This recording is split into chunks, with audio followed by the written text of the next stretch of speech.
really what I wanted to be a part of was long-term restorative relationships, and it existed there like I had never really seen it before. Tonight we are learning more about the Tulsa Boys Home. For 7 months, News on 6 has been investigating the deaths of 2 teenagers who ran away from the facility last year. One was hit and killed by a car. The other drowned in the Arkansas River. Tonight, in my 5th story in this series, I'm looking into what is being done to help the boys. During my investigation, which still continues, by the way, I learned at the heart of the mission is a group of dedicated workers and volunteers, all working together with one goal: to offer the boys healing and hope.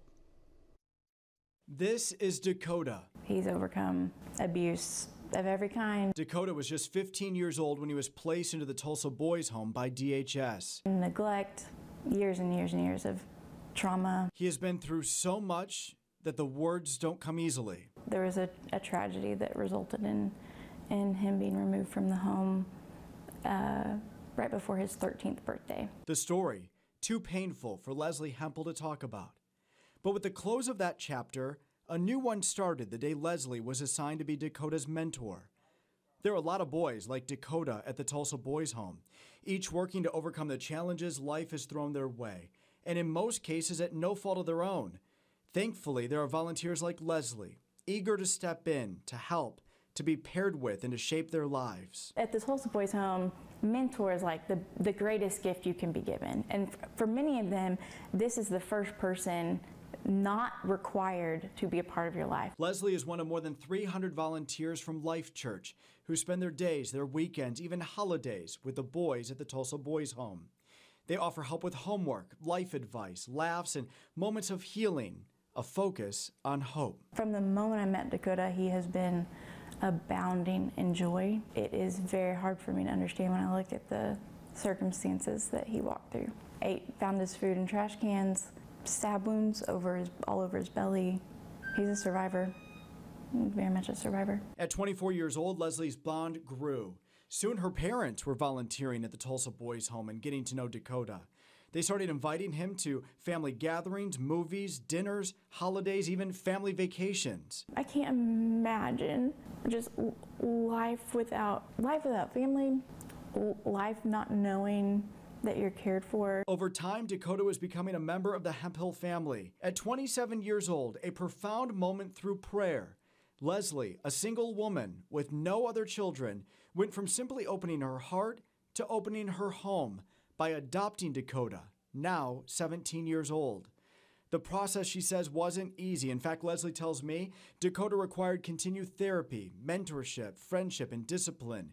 3 steps forward, 7 steps back. I mean, there was always progress and pushback. I mean, always. And we had to go back and seek help, and thank goodness Tulsa Boys Home was always there to catch us every single time. And there are plenty of other stories like Leslie's and Dakota's from here at the Tulsa Boys Home. I recently sat down with one of the pastors of Life Church, Tommy Dawson.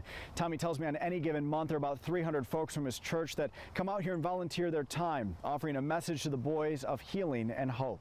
Greg Conway, one of the things that really got us as a church to get involved is he said, you know, I've got no problem getting people to donate footballs or baseballs or frisbees to the boys' home.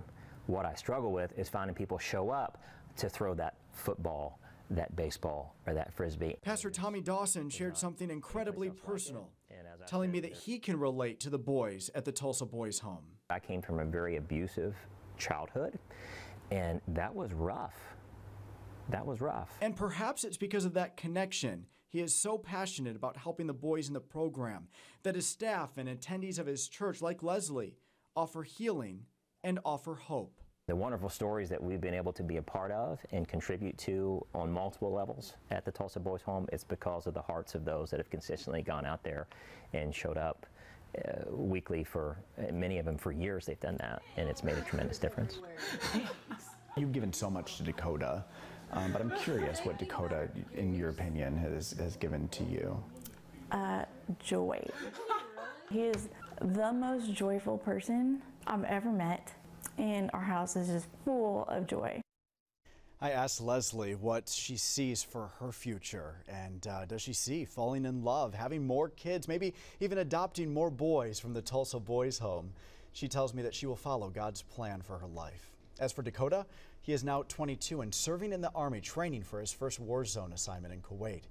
You can see the other 4 stories in this series in a 30-minute documentary version by clicking on newson6.com.